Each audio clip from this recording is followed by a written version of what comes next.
விஜயை பின்வாசல் வழியாக டீல் செய்யும் முடிவுக்கு வந்துவிட்டதாம் பிஜேபி. அதாவது மறைமுகமாக சப்போர்ட் செய்து திமுகவை வீழ்த்தும் முயற்சிதான் அது. அதன் தொடக்கமே தமிழ்நாடு சட்டமன்ற தேர்தலில் தாவேகாவுக்கு பொது சின்னமாக அவர்கள் கேட்ட விசில் சின்னத்தையே ஒதுக்கி இருப்பது என்று சொல்லப்படுகிறது.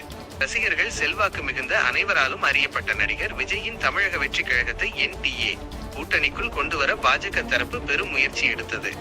ஜனநாயகன் திரைப்படத்திற்கு தடைகளை ஏற்படுத்தி மறைமுகமாக பேச்சுவார்த்தைக்கு அழைத்தது. ஆனால் தயாரிப்பு தரப்பு நீதிமன்றத்திற்கு சென்றுவிட்டது.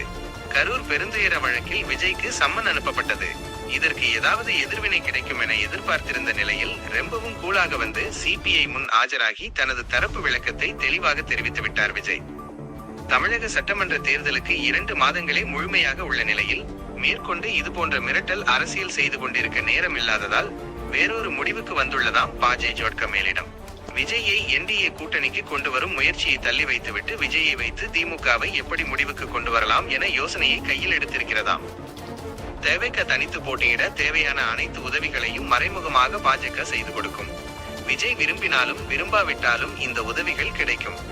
இதனால் தேவைக்கு கணிசமான தொகுதிகளை பிடிக்கிறதோ இல்லையோ கணிசமான வாக்குகளை பெறும் என நம்பப்படுகிறது. இதில்தான் அமித்ஷாவின் சாணக்கியத்தனம் உள்ளது. திமுக கூட்டணியை விட்டு விலகி காங்கிரஸ் கட்சி தாவேகாவில் சேர்ந்தால் சந்தோஷம். கூட்டணியில் முக்கிய கட்சியான காங்கிரஸ் வெளியிடுவது திமுகவுக்கு பின்னடைவை ஏற்படுத்தும். அதே சமயம் காங்கிரஸ் விஜயுடன் கூட்டணி வைத்தால் தாவேகாவுக்கு பலம் பெருகும். இது நடக்கலாம் அல்லது நடக்காமல் போகலாம். அடுத்ததாக விஜயை ஆதரிப்பவர்கள் என்று எடுத்துக்கொண்டால் இளைஞர்கள், பட்டியல் இனத்தவர், சிறுபான்மை மக்களே அதிகம் இருக்கிறார்கள். இதனால் துணை முதல்வர் உதயநிதி ஸ்டாலினை வைத்து இளைஞர்களின் ஓட்டுகளை பெற முயற்சி செய்யும் திமுகவின் கனவு பாதிக்கும். திருமாவளவனை வைத்து பட்டியலின மக்களின் வாக்குகளை பெற்று வந்த திமுகவுக்கு அதிலும் இம்முறை ஏமாற்றம்தான் மிஞ்சும்.